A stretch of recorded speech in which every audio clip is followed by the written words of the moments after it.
Welcome back to another edition of Dave Smith Unleashed. And you know what? If you want to know when the next show is going to be, what time, what day, who the guests are going to be, well, go to my Twitter/X handle @DaveSportsGuy. But even more important, make sure you go to our YouTube page to listen to the Dave Smith Unleashed podcast. We love you. You like, comment, and share. And of course, do your comments in the comment section. And I always love kicking it around with you. So make sure you go to the Dave Smith Unleashed podcast on our YouTube page. Listen to the show whenever it's on.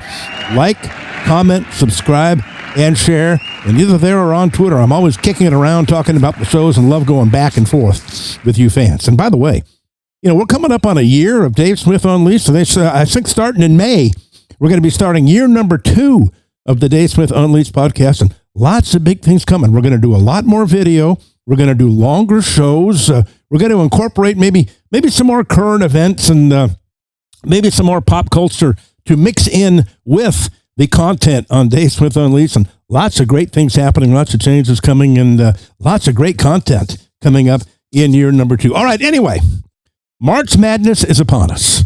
And boy, do I remember the days when I was a huge college basketball fan. It was my favorite sport. And March Madness was like a religion. I'd be glued to that television set. I'd watch every game, every channel, flipping back and forth. It was fantastic, you know, and it's still good. I don't watch regular season college basketball anymore for a variety of reasons, as I've pointed out on this show.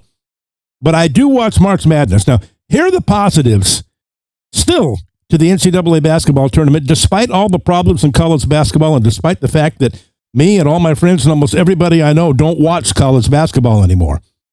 But the positives of March Madness is I still maintain the first weekend, Thursday, Friday, Saturday, Sunday, which is coming up, is one of the best, if not the best, time in sports. It's 4 days of upsets, Cinderella stories, single elimination format, great finishes. I mean, to me, there's nothing like the first weekend of March Madness. To me, that is the best weekend in all of sports. It always has been, and it remains as such. And again, despite the problems I have with college basketball, and I'll be going over a lot of that, I still love the first weekend, and I still love watching March Madness. Now, here's some of the negatives. Of course, as always, the biggest negative in college basketball and in March Madness is the officiating. College basketball referees do something that no referees should ever do. They change the outcome of games. See, that is the cardinal sin. Nobody's buying a ticket to see a herd of zebras out there. We're not going to the zoo. Nobody bought a ticket or nobody's watching television and say, boy, I just heard what the announcement of who the referees are working this game. I can't wait to watch these referees. I'm going to be tuning in. Nobody says that. You're supposed to stay in the background. You're supposed to swallow your whistles. You're supposed to let the players decide the games. You're supposed to only blow the whistle when a team gains an advantage. No ticky-tack bullshit. And yet every single year it happens during the regular season and, of course, on an even greater scale during March Madness.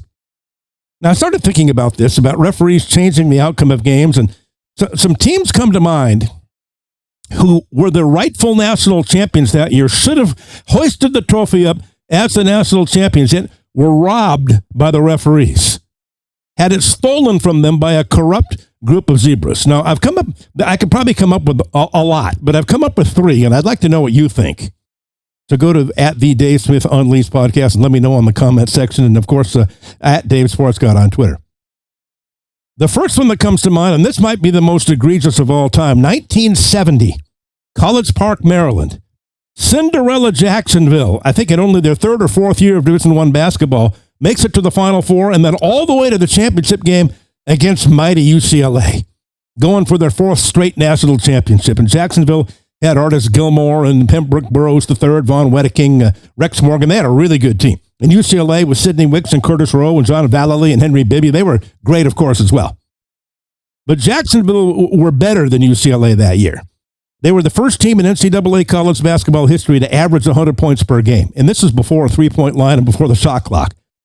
They averaged 29 free throw attempts per game. And listen to the stats here. You want to talk about getting robbed by the referees. UCLA wins 80-69. Jacksonville, averaging over 100 points a game, only scored 69. And you want to know why?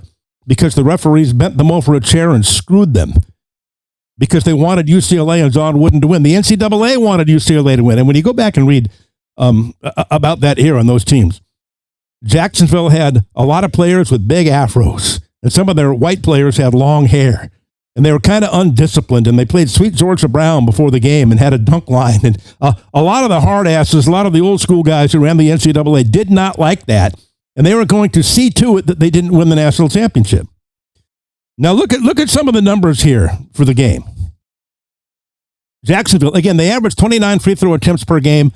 They shot 8. UCLA shot 35. Jacksonville shot 8. To this day, that is the highest discrepancy in free throw attempts ever in a college basketball national championship game. And here's something even more egregious.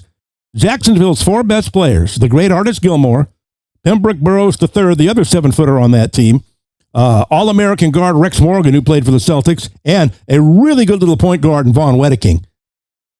You know how many free throws combined their 4 best players shot? 1! Their 4 best players. They had 1 free throw attempt the entire game. And UCLA as a team shot 35 and Jacksonville only shot 8. And we all remember Sidney Wicks goaltending Artis Gilmore over and over and over, and the referee's not calling it.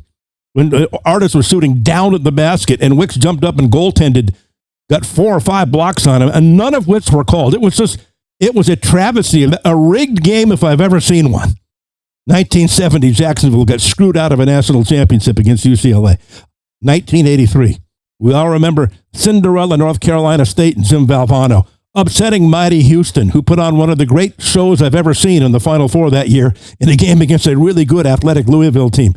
It was Dunk City with Akeem and Clyde Drexler and Michael Young and Larry Mishaw and company. Dave Smith Unleashed brought to you by MTS Transportations. And mention the Dave Smith Unleashed podcast and get 20% off on your next shipment for all your shipping, trucking, and freight needs. There's only one business to call, and that's MTS Transportations at 800-640-6873. MTS Transportations, 800-640-6873. Yes, it was a great Cinderella story. And yes, Jim Valvano and NC State were huge underdogs and found a way to win. And yes, when Houston had a 7-point lead in the second half, Guy Lewis did something really stupid, going to a 4-corner stall and took away all their momentum. One of the biggest coaching blunders of all time. All that is true.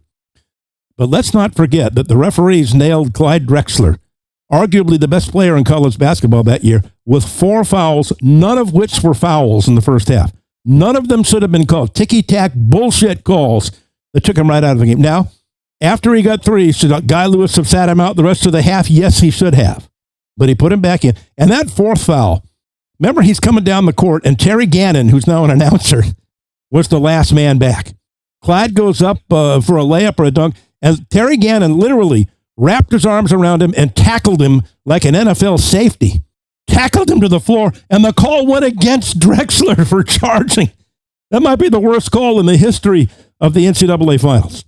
And none of the 4 fouls should have been called on Drexler. He got screwed, and Houston got screwed. Why does nobody ever talk about that when they talk about the great NC State Cinderella story, about how the referees screwed Clyde Drexler and Houston, and they were by far the better team and should have been the national champions that year? And here's this one that really sticks in my craw as well. This is when I stopped watching pretty much college basketball. 2017, Gonzaga going up for the national championship against North Carolina in the championship game. And Gonzaga had a national championship literally stolen from them by 3 corrupt referees. Zach Collins, the freshman that year, who's now in the NBA from Gonzaga, he was having a great game. He was pretty much dominating, scoring and rebounding. They nailed him with 5 fouls in 9 minutes. And the time he was out there, he was dominating the game. And not one single call should have been made. All of them were ticky-tack bullshit calls. They took him right out of the game. Remember, he had 2 fouls in a row back-to-back. He posted up, put his hand up in the air and called for the ball. They threw the pass to him down on the post, and they called an offensive foul as he was catching the ball twice. After that game, I said, well, that's pretty much it for me. I'm going to stop watching college basketball except for March Madness. I'm done. I mean, if they can steal a national championship from a deserving team like Gonzaga, I'm done. So 1970 Jacksonville, 1983 Houston, 2017 Gonzaga comes to mind as 3 teams who had national championships stolen from them by corrupt, crooked referees. See, that's the negative to me, the officiating in March Madness. And also a negative, of course, 8 TV timeouts, 16, 12, 8, and 4. They have a TV timeout, both halves. 8 5-minute TV timeouts. Plus the coaches get 6, so that's 14 timeouts that last 5 minutes each. Let me do the math here. 14, 28, 56, 70. That's 70 minutes. Let me do that again. 5 times 8. Oh, that's 40 minutes of timeouts with the TV timeouts. And another 30. Yeah, that's 70 minutes of timeouts with the coaches in a 2-hour game and 2:30 and two halves of basketball. It's just unbelievably corrupt. Put me in charge. Make me the commissioner of college basketball. We cut the TV timeouts down to 4. We cut the coaches' timeouts down to 3. And I tell you what, I get the director of officiating in every major conference, in every conference in basketball, and all the athletic directors. I get them into a room in a conference and say, this is the way it's going to be from now on. You're going to swallow your whistles. You're only going to call a foul when the other team gains an advantage. And if I see 40 and 50 foul calls in the game, the entire crew will be fired.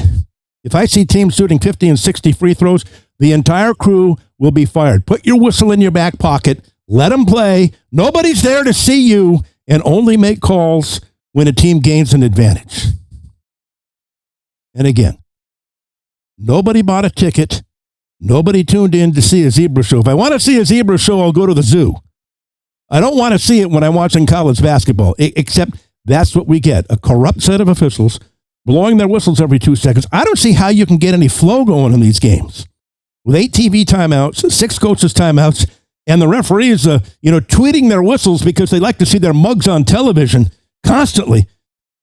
Players are standing around in a timeout or standing around watching somebody shoot a free throw the entire game. How do you get any flow? It's no wonder scoring is down. In that 1970 NCAA tournament, I looked up all the box scores. There were, I think, 14 or 15 games in a 24-team field where 100 points were scored. And 6 or 7 times when both teams scored 100, and that's with no shot clock and no three-point line. 56 years ago. Now, you won't see a team score 100 points in this entire tournament. I'll guarantee you that. But the game's not anywhere near as good as it used to be. It's not as fun as it used to be. You look at Tarkanian and John Wooden, their philosophies: get the rebound, outlet pass, and go. Up and down. Beat them up and down the court. Easy scores, easy baskets. Turn them over.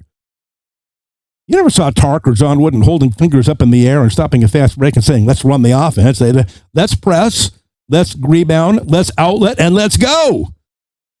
Yeah, we need to see a lot more of that. So let me know what you think on the YouTube page at the Dave Smith Unleashed Podcast, or on Twitter/X at Dave Sports God.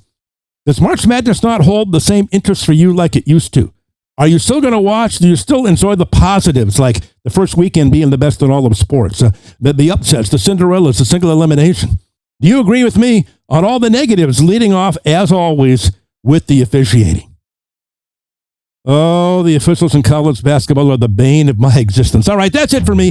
Let me know what you think in the comment section here at the Dave Smith Unleashed Podcast, or on Twitter at Dave Sports God. And we'll talk to you again next time right here on Dave Smith Unleashed.